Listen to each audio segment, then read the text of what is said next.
Kukuhanan ko lang sana ng video yung pag-smile niya habang tulog kasi bigla siyang nagising.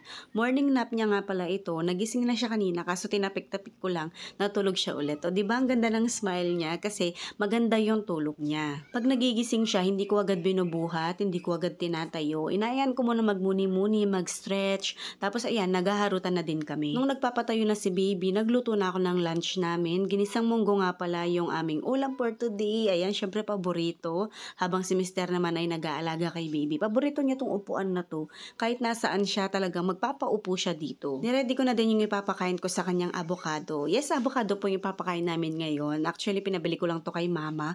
Nilagay ko sa pacifier. Bumili lang kami online. Ilalagay ko na lang dyan kung saan nyo pwedeng mabili tong pacifier na to. Madaming color na available. Bahala kayo. Tapos yung natira naman, imamash ko, dudurugin ko para makain niya for 2 to 3 days. Hindi na nga ako gumagamit ng blender. Yung iba kasi puree yung pinapakain nila kay baby. Ako naman ganyan lang. Dinudurog ko lang using this. Nabili ko din online. Napakaganda. Tapos ilalagay ko naman sa mga lalagyanan na ito. And then ire-rep namin. After namin paliguan si baby, trinim ko naman yung kanyang mga kuko. Behave siya dito. Yun nga lang kasi alam niyo naman yung mga babies, di ba?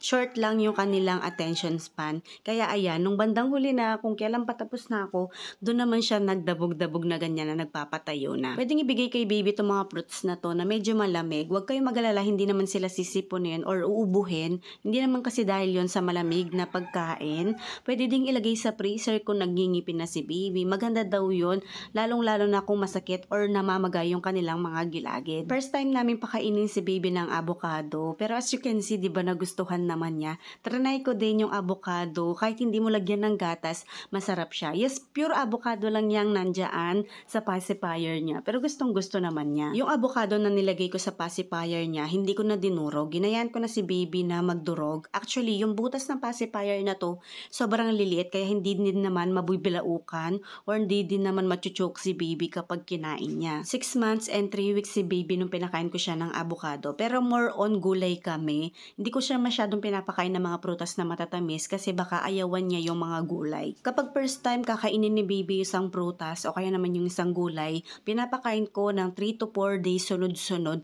para malaman namin kung meron siyang allergy doon. Pero sabi naman ng ibang pedya, mababa naman yung porsyento na magkaka-allergy yung mga baby sa mga prutas or gulay. Dito naubos na niya yung avocado niya kaso naiinis na siya kasi yung nasa ibaba hindi niya makuha-kuha kahit na sinisip-sip talaga niya. Nung nakapag-burp na si baby, nung napababa na namin yung kinain niya, hinilamusan namin and then ninayaan ko na siyang maglaro dito sa bed namin. Mabilis na palang gumapang si baby pero tingin ko hindi proper yung paggapang niya kasi kung makikita ninyo, ganyan siyang gumapang pero napakabilis niyan kaya dapat hindi talaga nawawala sa paningin ninyo kapag gumagapang siya kung ano-ano kasing kahawakan niya, yung electric fan, yung mga sakit, kaya nakakatakot. Since magsa 7 months na si baby, pinapractice ko na yung pag-upo niya. Actually, nakakaupo na siya pero ilang segundo lang tapos matutumba na siya. Ayan, tulad niyan, distracted siya, kakainin niya yung paa niya niyan.